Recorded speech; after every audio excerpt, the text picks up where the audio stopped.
এই গুলিয়াখালের ঐতিহ্য, গুলিয়াখালের যে পর্যটন কেন্দ্রের যে আহ, এটা কি বলে সমাগম, এগুলো যদি ধরে রাখতে হয় তাহলে অবশ্যই এখানে ব্লক দেওয়া লাগবে।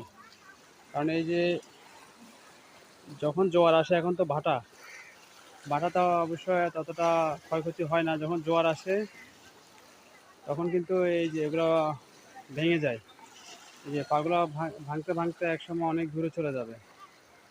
এই জন্যই এখানে ব্লক যদি আমরা ইউজ করে, আমাদের বাংলাদেশ সরকার যদি এখানে ব্লক ইউজ করে, যে এখানে আছে মানে পুরোটা এরিয়া, এই গুলিয়াখাল পুরোটা এরিয়া যদি আমরা ব্লক ইউজ করে, তাহলে আশা করি এগুলো আর ভাঙার কোনো চান্স থাকবে না। এখানে অনেক দূর, প্রায় 4 থেকে 5 কিলোমিটার এই